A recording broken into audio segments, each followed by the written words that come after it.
Muka surat 56. Okey. Syarah Bulughul Maram, kita baca pula hadis Nabi. Supaya kita tak termasuk orang yang munafik, seperti orang munafik. Terima Quran tapi tolak hadis Nabi. Ataupun anti hadis. Okey, muka surat 56, hadis yang ke-173. Qala al-musannif rahimahullah wa an ibn Umar wa Aisyah radhiyallahu taala anhum qala Rasulullah SAW inna bilalan yu'azzinu bilailin fakulu washrabu hatta yunadi ibnu ummi maktum wa kana rajulan a'ma la yunadi hatta yuqala lahu asbahta asbahta.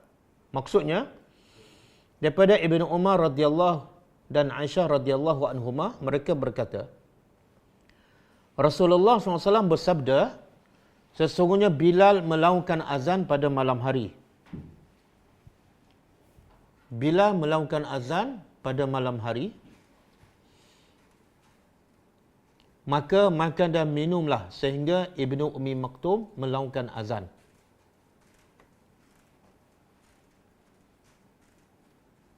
Maksudnya, di zaman Nabi ada dua azan sebelum subuh.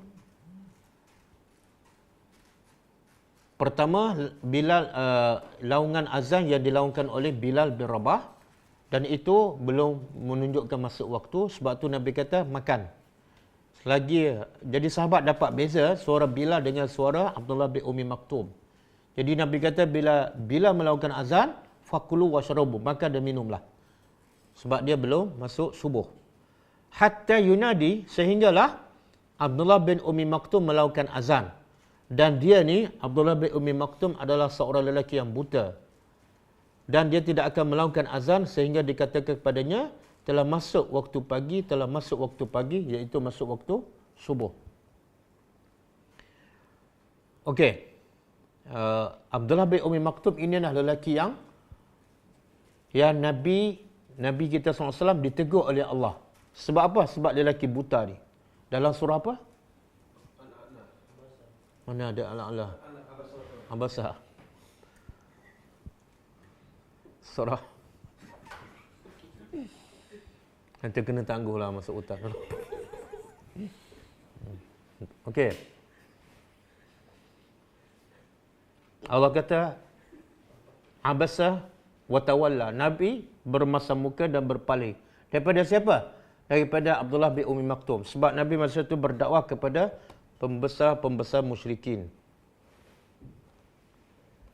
Tiba-tiba datang Abdullah bin Ummi Maktum, dahlah buta, miskin pula seorang. Minta diajar oleh Nabi akan ilmu agama. Jadi Nabi pun bermasam muka dan berpaling. Sebab apa? Sebab bukan salah Nabi, itu ijtihad Nabi. Itu ijtihad Nabi. Target Nabi nak berdakwah, lagi ramai masuk Islam, lagi bagus.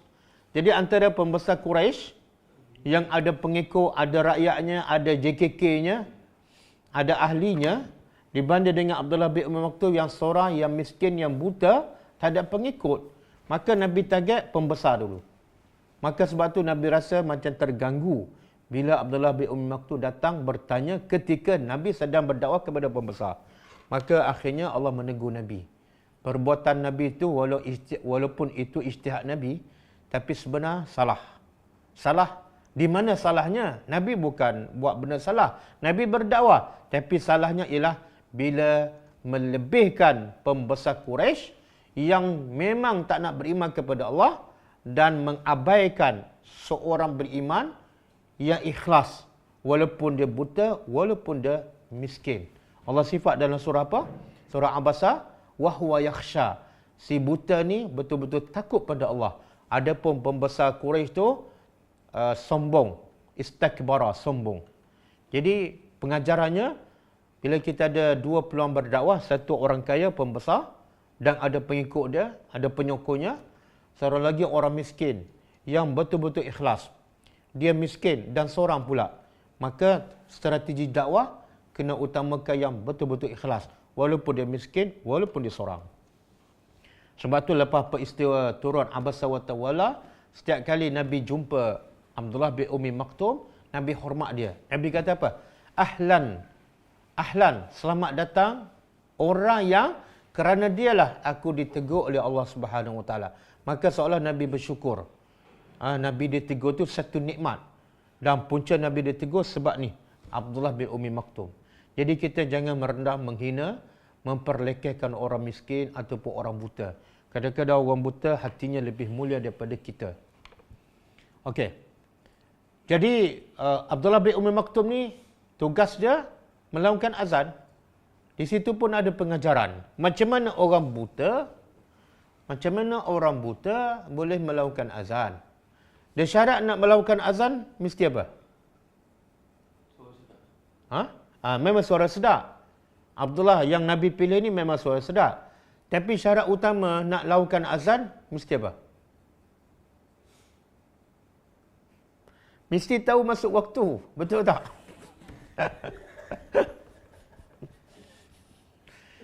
Kalau tak tahu masuk waktu, macam mana nak lakukan azan? Subhanallah. Jadi macam mana orang buta boleh dipilih oleh Nabi untuk melakukan azan, sedangkan dia buta. Macam mana dia, zaman dulu mana ada jam. Jadi nak tengok waktu, dia tengok apa? Tak ada, tengok keadaan matahari kan, gelap ataupun cerah, tapi dia buta. Subhanallah. Jadi pengajarannya ialah, manusia bila hati dia celak, dia akan tahu bila masuk waktu solat dan tepat, on time. Walaupun matanya buta. Tapi manusia bila hati dia buta, walaupun mata terang benderang, dia tak tahu masuk waktu solat. Asyik terlepas je. Walaupun ada jam, 3 jam. Mata pun terang. Tapi asyik terlewat je solat. Sebab apa? Hatinya buta. Jadi semoga Allah celikkan hati kita sebagaimana Allah celikkan mata kita.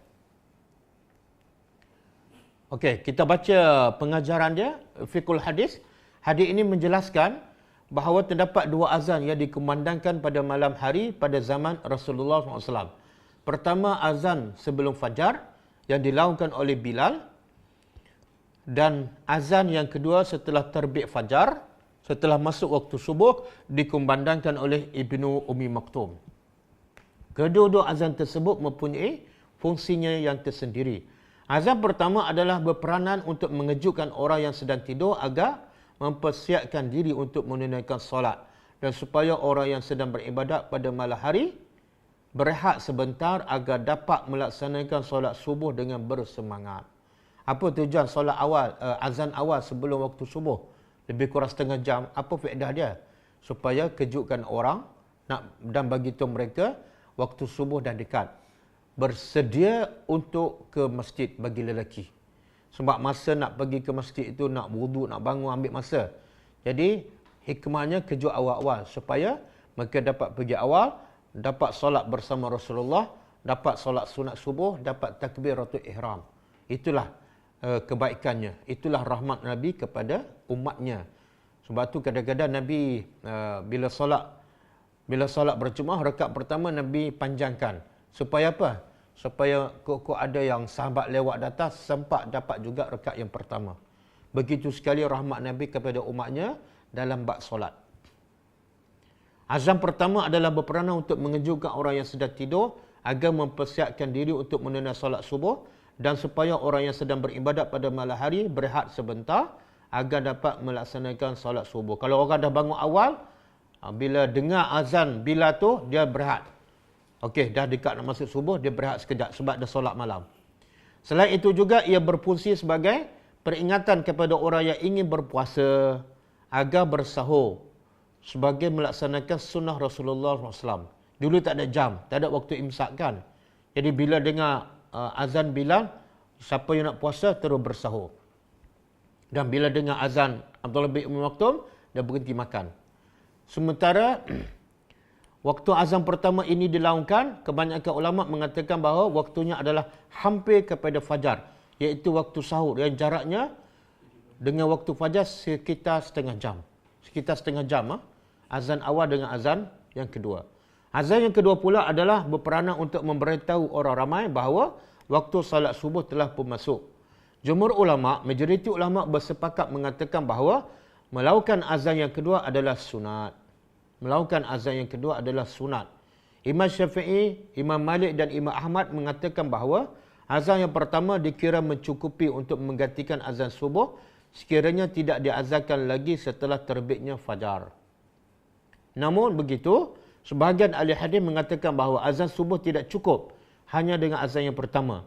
Sebaliknya perlu juga kepada azan kedua sebagai tanda masuk waktu subuh. Tapi sekarang tak timbul isu lah. Sebab tempat kita satu azan je. Kan? Sebab itulah bila satu azan, yang kurang baiknya apa? Ramai yang tak sempat pergi ke masjid. Sebab bila dengar azan tu dah masuk waktu. Jadi kalau rumah jauh apa, biasanya tak sempat. Azan, namun begitu, okey. Hal ini disebabkan azan pertama sahaja, iaitu azan sebelum fajar, boleh menimbulkan kekeliruan dalam kalangan orang ramai. Bagi orang yang ingin berpuasa, mereka berhenti makan dengan sangkaan waktu subuh telah masuk. Ini dia cerita kalau dilakukan azan pertama sahaja. Tapi azan bila masuk waktu subuh tak ada. Itu boleh menimbulkan kekeliruan kepada orang yang nak puasa. Adapun bagi orang yang tidak berpuasa, mungkin mereka terus menunaikan solat subuh sedangkan waktu belum masuk. Jadi hadis di atas juga menunjukkan bahawa harus melantik 2 orang muazzin bagi satu masjid, sebagaimana harus melantik muazzin dalam kalangan orang cacat. Boleh melantik muazzin di kalangan orang cacat penglihatan dengan syarat dia mempunyai pengetahuan tentang masuknya waktu solat. Sama ada dengan bantuan orang lain ataupun tanpa bantuan orang lain.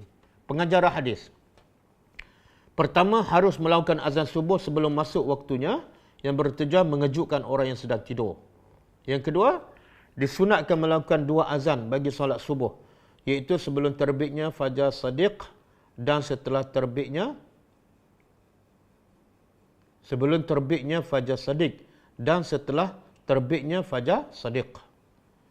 Yang ketiga, diharuskan melantik 2 orang muazzin bagi satu masjid dan dianjurkan ke atas setiap muazzin agar melakukan azan pada waktu yang dikhususkan baginya supaya tidak menimbulkan kekeliruan dalam kalangan orang ramai. Jadi disunatkan lantik 2 muazzin.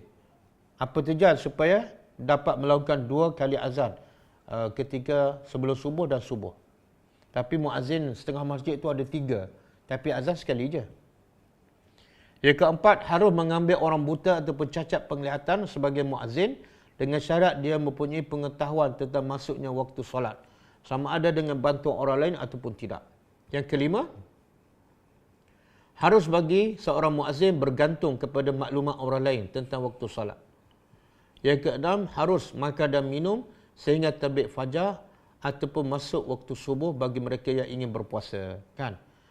Ini kadang-kadang jadi isu juga kita kan. Sebab kita bila masuk bulan Ramadan, keluar satu takwim khas.